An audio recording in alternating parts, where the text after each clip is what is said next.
BX1+. Le face-à-face. Faut-il ou pas équiper les policiers d'une bodycam, c'est-à-dire d'une petite caméra qui serait fixée sur leur uniforme et qui enregistrerait leurs interventions et servirait de preuve en cas d'incident? La police de Bruxelles va tester ce dispositif dans une phase expérimentale. On vous en parlait hier dans ce studio avec le bourgmestre Philippe Clauze. Alors quels sont les avantages et les inconvénients de ce dispositif? Est-ce qu'il y a des écueils à prévoir et si possible à éviter? On va en parler dans un instant avec nos deux invités, mais d'abord une précision, Philippe, la zone de police Bruxelles XL n'est pas la seule à s'intéresser à ces bodycams. Eh bien non, en Belgique, c'est la ville de Malines qui a été la première dès 2012 à équiper ses policiers de caméras, 80 caméras en service. À l'époque, Bart Somers, le bourgmestre, avait pris cette mesure suite à une série d'interventions qui avaient dégénéré. Et plus récemment, c'est la police d'Ottigny-Louvain-la-Neuve qui a testé les bodycams. Un dispositif que l'on retrouve ailleurs en Europe, en France, en Allemagne et en Grande-Bretagne. La France qui est venue dès 2013 et les arguments sont toujours les mêmes, lutter contre les contrôles aux faciès et récolter des preuves sur les conditions d'intervention quand elles sont remises en cause par la population. Les résultats sont généralement positifs. Le principe « attention, vous êtes filmé » fonctionne, que ce soit pour le policier ou la personne interpellée. On constate une diminution des tensions. Évidemment, la bodycam tourne aussi aux États-Unis. Les policiers de New York, Los Angeles, Chicago et Washington en portent aussi. Une tendance née après des interventions controversées, notamment contre des Afro-Américains. Et là aussi, ça fonctionne. Reste que les questions sont les mêmes partout. Dans quel cas l'utiliser? Est-ce que ce serait opportun sur une scène de viol, par exemple? Qui visionne les images? Combien de temps faut-il les conserver? La bodycam peut-elle se retourner contre ceux qui sont chargés de notre sécurité? Mais de la vie générale, les avantages sont toutefois supérieurs aux inconvénients. Alors, on va vérifier si nos deux interlocuteurs sont d'accord avec cette conclusion. On va recevoir Alexis De Soif, qui est avocat, ancien président de la Ligue des droits humains et président d'honneur, si je ne me trompe pas, et Vincent Gilles, qui est le président du SLFP Police. Le SLFP, c'est le syndicat libéral de la fonction publique. Je vais peut-être commencer par vous, Vincent Gilles. Les bodycams chez les policiers que vous représentez, on les espère ou on les craint? Je pense que le SLF Police illustre vraiment l'attitude des policiers par rapport à cet outillage nouveau et potentiellement futur. C'est une grande réticence. Donc vous n'êtes pas chaud? On peut dire cela, effectivement. Ouais, pourtant, on dit que ça permettrait, à chaque fois qu'un policier est accusé d'avoir eu la main un peu lourde ou d'être intervenu d'une manière disproportionnée, ça lui permettrait de prouver qu'avant, il y a eu une provocation ou des menaces qui ont été proférées dans le camp d'en face. Effectivement, le succès, ou plutôt la plus-value de ce genre d'appareillage, on le vante assez facilement, mais assez bizarrement et de manière réellement générale, personne n'apporte la preuve scientifique de cette plus-value. Donc, comme je viens de l'entendre... Avoir une trace vidéo, ça ne permet pas d'éclairer un litige lorsqu'il y a l'un qui dit blanc et l'autre qui dit noir? Non, tout va dépendre du contexte, tout va dépendre du positionnement des acteurs de la scène, parce qu'il faut bien parler d'acteurs de la scène. Tout va dépendre de la qualité de l'appareillage. Si effectivement vous avez un appareillage de moindre coût, et certains chefs de corps sont effectivement pour la technologie, mais pour la technologie peu chère, si vous voyez ce que je veux dire. Philippe Clauze, hier, pour l'expérience AXL, il parlait quand même d'un matériel qui coûterait à peu près 1 000 € par agent. Hein. Oui, effectivement, là on est dans le haut de gamme. Mais vous avez d'autres zones de police qui, par le passé, sont outillées d'appareillages qui venaient d'un magasin de sport que je ne citerai pas, et qui valaient 90 €. Vous devez forcément imaginer que ce que l'on peut faire avec l'une, ou plutôt ce que l'on peut espérer comme résultat de l'une et ce qu'on peut espérer de résultat de l'autre, c'est chaud et froid. Oui, Alexis De Soif, est-ce que vous êtes favorable à ce principe des bodycams? Parce qu'on entend donc que le SLFP Police n'y est pas favorable. Est-ce que vous avez un avis différent? Alors à la Ligue des droits humains, on est favorable à cette phase de test parce qu'il y a un problème, et vous le soulignez, c'est que si on veut proposer ce type d'outils, c'est pour essayer de réduire les problèmes. Réduire les violences policières, faire en sorte que l'intervention des policiers se passe mieux. Donc on ne peut que applaudir. C'est un outil supplémentaire pour que ça se passe bien. Parce que je le dis toujours, quand j'interviens sur les violences policières, les policiers font un métier difficile. Leur mission, c'est de permettre aux citoyens de jouir de leurs droits et libertés dans l'espace public. C'est une belle mission, mais qui n'est pas facile.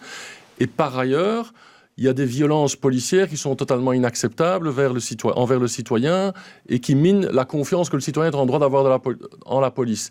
Alors si on a un outil supplémentaire qui permette de diminuer les violences policières, et on voit, moi comme avocat qui assiste des victimes de violences policières devant les tribunaux, c'est extrêmement difficile de faire valoir ses droits et d'obtenir réparation et reconnaissance qu'on est victime de violences policières. Souvent ce sont les images qui viennent à la rescousse de la victime. Et donc c'est pour ça aussi qu'à la Ligue des droits humains, nous insistons fort sur le droit de filmer la police. Ça avait été contesté. Les tribunaux s'accordent maintenant pour dire c'est un droit de filmer la police. Et donc il ne faut pas que les bodycams remplacent ce droit du citoyen de filmer l'action de la police. Donc ça, filmer avec son smartphone, on a toujours le droit de le faire. On a le par droit contre, de la le faire. diffusion, c'est pas toujours autorisé. On doit effectivement, au niveau de la diffusion sur les réseaux sociaux, le droit à l'image des policiers, évidemment, c'est pourquoi la Ligue des droits humains se bat aussi, le droit à l'image et le respect de sa vie privée. Mais diminuer les violences policières, c'est important, et on l'a vu dans certains commissariats, notamment de la ville de Bruxelles, où des caméras fixes ont été mises par le précédent bourgmestre dans les locaux d'audition. Les plaintes pour violence ont fortement diminué. Donc là, on voit un effet positif. Ouais. Mais ça n'empêche pas qu'on a beaucoup de questions par rapport à la bodycam sur lesquelles on peut revenir. Ouais, pourtant, ces bodycams, elles sont sur l'uniforme du policier. C'est-à-dire qu'elles ne filment pas le policier, elles filment celui qui est en face. Ouais. Ça ne va pas prouver qu'il n'y a pas de violence policière ou qu'il y a une violence policière. Ça va plutôt prouver s'il y a une provocation ou pas une provocation, non ? Alors, d'abord, la question qu'on se pose, c'est à partir de quand l'enregistrement commence ? Parce que le policier, s'il maîtrise l'enregistrement, le moment où il enregistre... Alors ça enregistre en permanence, mais on mémorise à partir du moment où on appuie sur le bouton et ça revient de 90 secondes en arrière. Ça, c'est ce qu'expliquait Philippe Claus hier. Voilà, mais peut-être que les provocations ou l'ordre illicite ou illégal donné par le policier qui est à la base du problème ne sera du coup pas enregistré et qu'on va louper une partie. Aux États-Unis, il y a des bodycams de policiers qui filment tout. Et comme ça, il n'y a pas de discussion. Le problème aussi, c'est qu'on n'aura pas nécessairement le son. On n'a que l'image. Alors qu'est-ce qui est dit ? Qu'est-ce qui est donné comme injonction ? Pour le test de la zone de police de Bruxelles-Excel, on me dit qu'il y aura le son, moi. Mais ça, c'est un point positif. C'est un point positif qui est le son. Mais la question de l'enclenchement, c'est une vraie question. Alors, c'est un élément de plus, parce qu'on voit, et des tests montrent que filmer au départ du torse ou de l'épaule du policier, parfois c'est très confus quand ça dégénère, et que c'est difficile d'en tirer les conclusions. Il faudra voir qui interprète les images, combien de temps elles sont stockées, qui peut y avoir accès. Ce sont des questions assez classiques que l'évaluation permettra de mettre en œuvre. Est-ce que ça veut dire, Alexis de Soif, que vous êtes favorable à l'idée de soit on enregistre tout et on conserve tout, mais ça demande sans doute des capacités de mémoire importantes, soit on oblige les policiers, à chaque fois qu'ils sont dans une situation délicate, à enclencher le mécanisme ? C'est ça l'idée ? Voilà, parce qu'il faut éviter... Ça ne peut pas être sur base volontaire. Ça ne peut pas être sur base volontaire au moment qui arrange le policier. La bodycam... elle n'est pas là seulement pour protéger le policier. Elle est là aussi pour faire en sorte que peut-être la tension retombe, parce que c'est filmé. Peut-être aussi que le citoyen va être moins énervé parce qu'il sait qu'il est filmé. Et donc, c'est au bénéfice de tout le monde. Mais c'est avant tout pour lutter aussi contre un phénomène extrêmement préjudiciable pour le citoyen, mais aussi pour la police. Et M. Gilles est d'accord avec ça, c'est le problème des violences policières qui minent la confiance qu'on peut avoir dans la police. Ouais. Vincent Gilles, est-ce que vous êtes d'accord avec ce que vient de dire Alexis de Soif ? Est-ce que vous êtes d'accord avec l'idée que si on dit à citoyen « Attention monsieur, je suis en train de vous filmer », ça peut faire baisser la tension et inciter ce citoyen à être un peu plus respectueux du policier ? J'ai aucune preuve qu'effectivement ça diminue la tension. Je dirais que comme policier de terrain, avant que je ne sois qu'on m'offre ce mandat qui est le mien, je dirais que ça fera plutôt l'inverse. Et ça risque quelqu'un qui est filmé va continuer à insulter le policier. Si vous lui dites à un moment donné, je vais commencer l'enregistrement ou je vais effectivement enclencher ma bodycam, nous avons l'intime conviction que ça va au contraire énerver tout le monde autour de soi. Ouais. Alors justement, dans ce cadre-là, par rapport au problème de l'enclenchement, la zone de police de Namur est en fait la première, sous la nouvelle législation loi caméra, à avoir lancé un projet de développement des bodycams pour les policiers. Otigny ne fait que suivre Namur et ce bon exemple de Namur, dans le sens où à Namur, on a concerté longuement.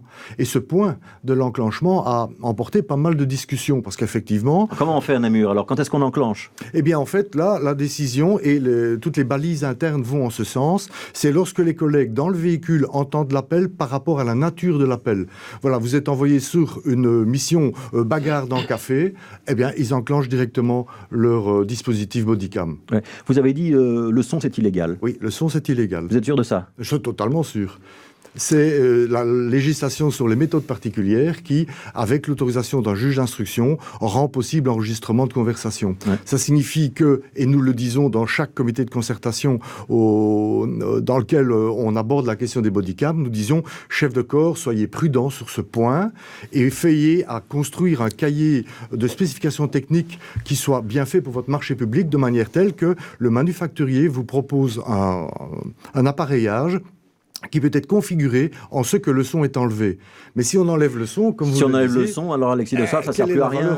Est-ce que c'est exact qu'on ne peut pas enregistrer une conversation sur la voie publique? Alors, je pense que les dispositions légales par rapport à ce type d'appareillage ne prévoient pas l'enregistrement du son et que donc il y a un travail législatif qui doit être fait au Parlement pour permettre que si on utilise ces caméras, il y ait aussi le son parce qu'on se rend tout de suite compte que le son est un élément important si le but c'est effectivement de garder une trace de ce qui s'est passé. Et nous pensons que c'est important aussi à la Ligue des droits humains et l'évaluation devrait pouvoir le démontrer, c'est que les victimes de violences policières, quand elles vont déposer plainte avec un certificat médical, elles n'ont pas toujours des images parce qu'il n'y a pas toujours un smartphone allumé de quelqu'un d'autre ou le sien à ce moment-là. Et c'est sa déclaration et le certificat médical. Et qu'est-ce qu'elles reçoivent en réponse? C'est un procès-verbal dressé par les policiers intervenants en rébellion. Et donc ce serait intéressant que l'évaluation de l'utilisation des bodycams par la zone de police de Bruxelles XL montre si ça produit une diminution des PV dressés pour rébellion. Parce que la meilleure défense, c'est l'attaque. Et on voit que des policiers mis en cause pour des faits de violence policière, ils passent à l'offensive en dressant un procès-verbal de rébellion.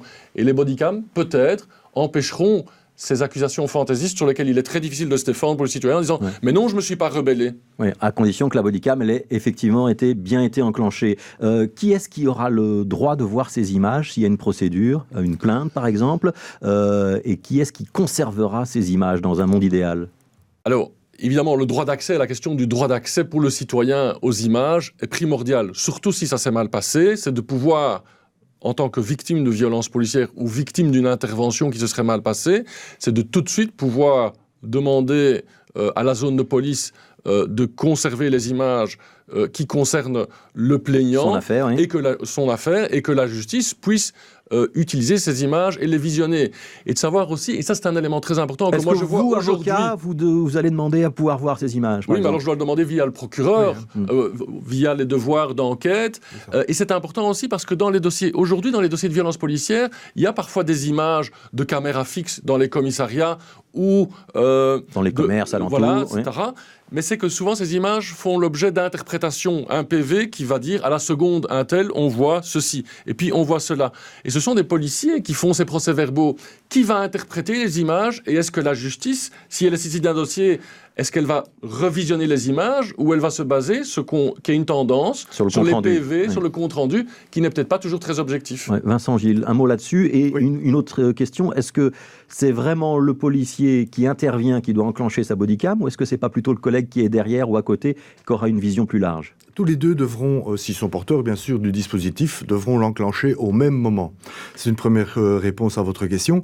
Par rapport à la sauvegarde des données et l'accès des données, effectivement, encore une fois, Namur est un très bel exemple dans le cadre des balises internes qui ont été déterminées, définies.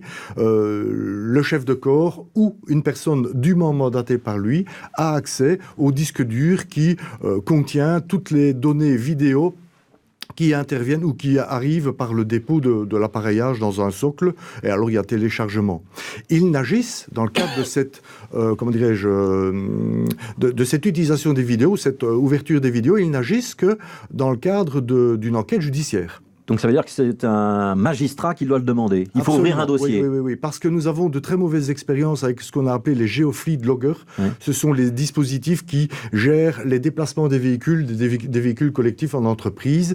Et nous avons découvert que certains officiers usaient et abusaient de ces dispositifs pour contrôler les collègues et leurs déplacements, consommant ainsi énormément de temps à rien du tout. Vous êtes d'accord avec ça, Alexis de Soif? Ça peut être uniquement dans le cas d'une procédure judiciaire, ça ne peut pas être une procédure disciplinaire contre un agent où on pourrait visionner ces images? Mais je me permets de vous interrompre. Une procédure disciplinaire sera immédiatement, lancée dès lors qu'il y a signalement d'une enquête judiciaire. Je crois qu'il faudra voir, parce que une personne qui est victime d'une intervention policière peut déposer plainte au comité P. La question qui se pose, est-ce que le comité P, dans son travail, aura besoin d'avoir accès à ces images? Est-ce qu'il aura le droit de l'avoir? Oui. Et donc, ce ne soit pas seulement les autorités judiciaires. Je pense que tout ça, ça doit faire l'objet d'un débat au Parlement également, et je pense que ce débat n'a pas eu lieu. L'ancien ministre de l'Intérieur, qui se faisait appeler ministre de la Sécurité, n'a pas abordé ça dans un débat parlementaire constructif. Il est passé avec son idée. Je pense que ça mérite un débat parlementaire parce qu'on touche au cœur des libertés des citoyens, au maintien de l'ordre. Ça mérite un débat démocratique, et c'est pour ça qu'une phase de test et d'évaluation est très importante.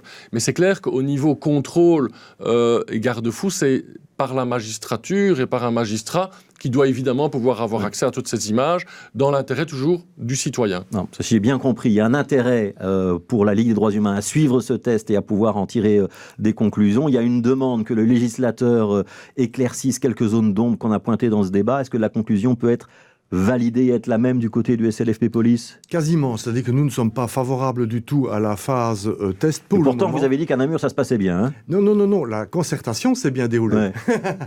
La concertation s'est bien déroulée. Donc nous sommes pour, effectivement, un débat le plus large possible, le plus démocratique possible, mais avant toute phase test. Parce que la phase test va probablement biaiser le débat. Mais c'est clair que ça ne va pas tout solutionner, mais je pense que si ça peut être un outil pour diminuer les problèmes et pour apaiser parfois ces relations tendues, les policiers qui se plaignent, qui font l'objet de plus d'agressivité de la part des citoyens, et les citoyens qui se plaignent de violences policières qu'on a encore vues à Bruxelles avec le mouvement Extinction Rebellion. Si on peut diminuer, quand on voit ce qui se passe en France avec les violences policières, c'est les images... On n'en est pas là en Belgique encore. On n'en est pas là en Belgique, heureusement, mais et en Belgique on le voit, ce sont toujours quand il y a des images qu'on permet d'obtenir justice pour les victimes de violences judiciaires. Donc l'image est très importante, le droit de filmer la police par les citoyens reste très important. Il ne faut pas le mettre à mal.